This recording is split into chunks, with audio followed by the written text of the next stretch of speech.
And those watching across the platform at home and in the office, we welcome you inside the Piedmont Ballroom. The Pitt Panthers have joined us. Head coach Jeff Capel will offer an opening comment or two, and then we'll open it up for Q&A for not only coach but also the student athletes. Coach, the podium is yours. First and foremost, good evening to everyone. Hope everyone's having a great day. It's an honor for me to be here once again, representing the University of Pittsburgh at the ACC Media Day. Excited about our group and what we are becoming each day. Excited about the two young men that I have here with me. I feel honored to get a chance to work with them every day, to work for them, with them, and to try to help them in their development as young men and as basketball players. We're excited about our season.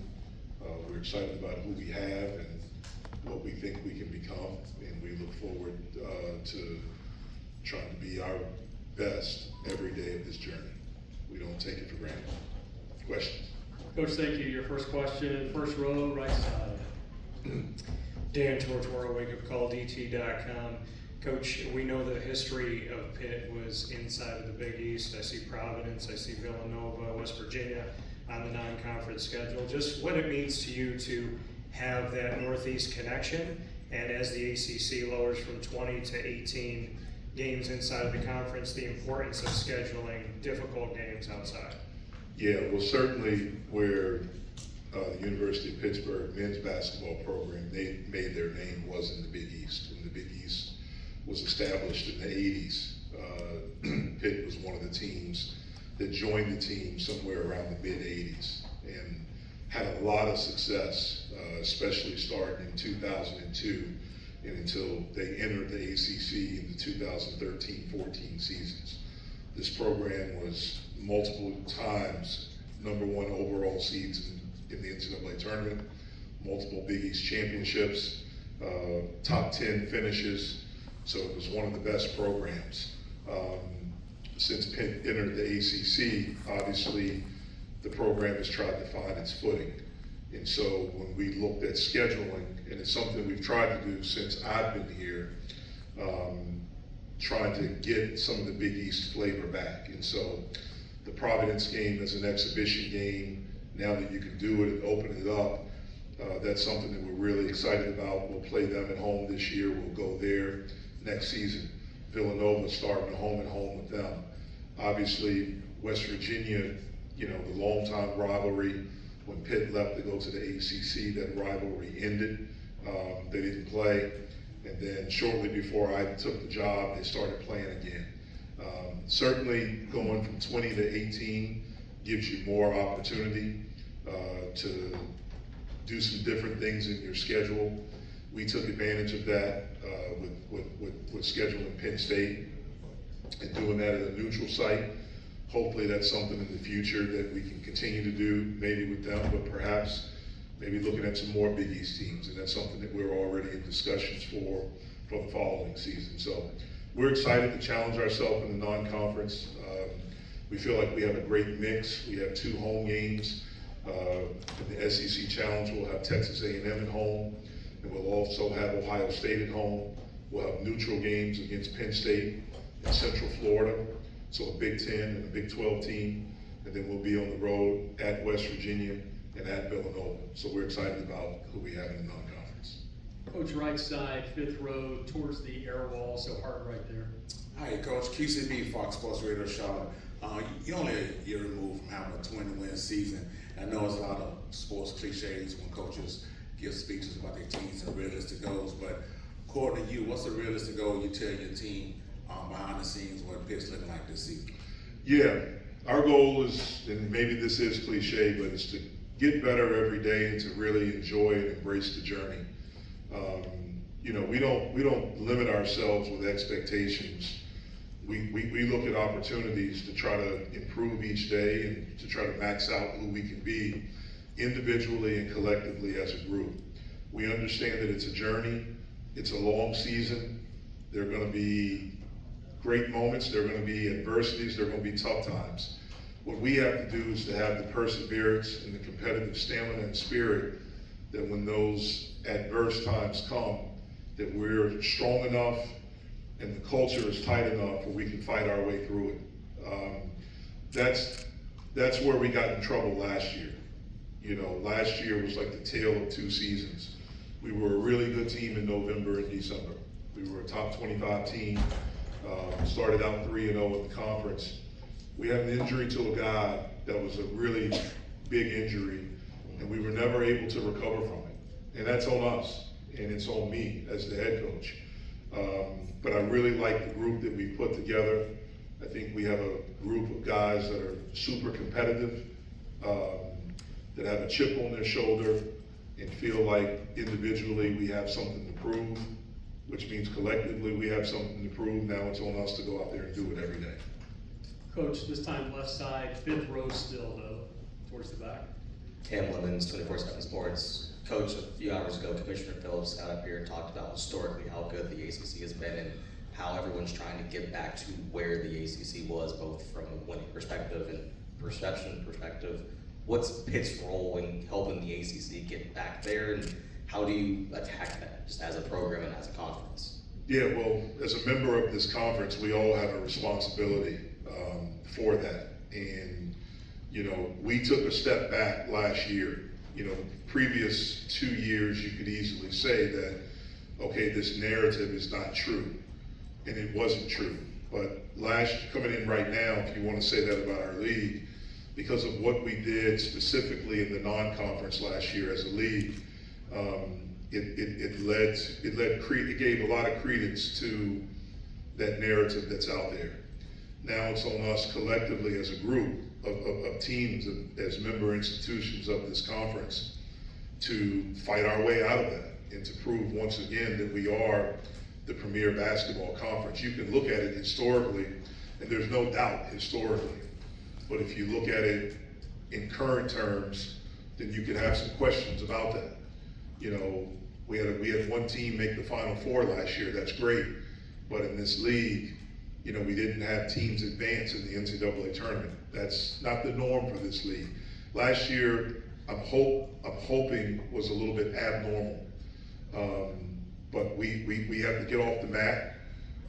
There has to be alignment across the board in every area, in investment to each program, to athletic departments, and that's from university, athletic department, everywhere. College athletics is very different now, and we can't be stuck in the past as a league of, well, we're the ACC. We can't have arrogance and just think that it's supposed to happen because we're the ACC.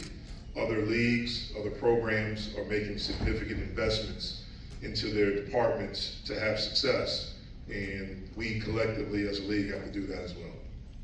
Coach, thank you. You and Cameron could switch spots. We'll spend a few minutes with Mr. Porn. If you would please identify yourselves and the agency you are with, and we'll spend 4 or 5 minutes with each of our student athletes. First question. Cameron, we'll ask it from the podium. You may not be aware of the stat, but Pitt lost 53% of its scoring production from last year. So when you think about where you are in practice now and where the season will begin, how will you know that your team is on schedule to be scoring the points, to be working the system the way it should be? I think Coach did a great job of putting together a group that can collectively bring production. We won't have to rely so much on just a few dudes, so I don't think that 53% will mean as much as people would think. Thank you. Right side, about the 5th row towards the wall. Richton Cunningham, Fox Sports Radio, Charlotte. Cameron, obviously in today's game, stretching the floor is a big thing everybody wants to address. Have you practiced any three-point shots in the offseason, adding that to your game, or is your goal still to be the most dominant big man down low that you can be? Obviously being down low is a big part of my game, and I can't forget that, but I have put in countless hours on my three-point shot, working before and after practice, working hard on that for sure. Questions for Cam in the room? Cam, speaking of that height, if I might count 1, 2, 3, 4, 5 players at 6'10" or taller, what's it like to have such a big team to be around? Just so disruptive on the defensive end, so much versatility. We don't really have any dudes that are just slow and can't move. Everybody can guard 1 through 5, so it's just a tough defensive team. Okay, your next question, right side, will come here to the first row.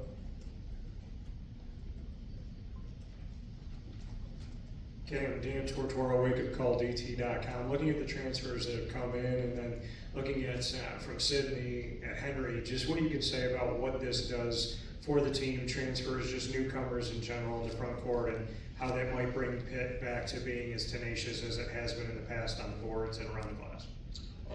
Like I said, coach did a great job with the makeup of this team. Everybody's tough. I feel like just physically, like I said, the makeup of this team is different. A lot of older dudes, stronger dudes, physically more dominant. So I feel like rebounding on the boards will be much better. Cameron, thank you. You and Brandon can switch spots, and we'll spend a few minutes with Mr. Cummings. Questions for Brandon from the room, please? Brandon, we'll ask the first one from the podium. When you think about the 31 games that you played in last year, and you think about the makeup of this team this year, what's your role? Are you going to be same, different? How are you going to play it? I mean, obviously, you know, going from your freshman year into your sophomore year, it's always a big step up in the role. But I think most importantly, you know, I worked on my game this summer, and the role that I have is, you know, be a leader, you know, kind of show guys the ropes. We have a lot of new guys, a lot of newcomers, a lot of transfers, and, you know, go out there and be the best version of myself every game. We're going to bring it to the front row, to the left side. Nathan Lauer with the Hill Brothers. Brandon, you had a pretty solid season last year, and coming back, what are you doing as an upcoming leader in this team to help this team move forward with Cable, who's had some pretty good success since he's come to Pitt?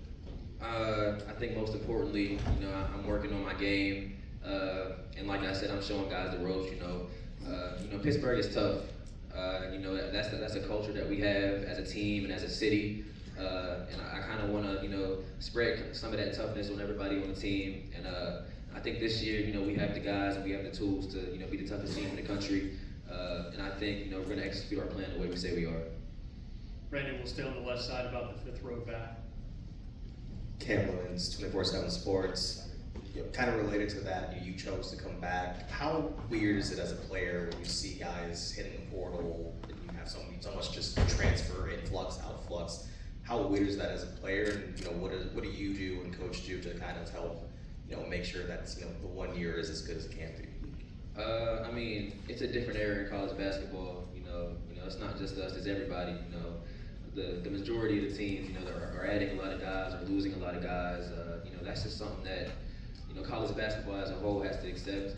You know, everybody's adapting to it as we are, but you know, we go on the floor. You know, it is what it is. You got 5 guys out there. You got to be a team. You got to be together, and I think we're more together than everybody else. And I think we're ready. Brandon, thank you. Your last question, front row to the right.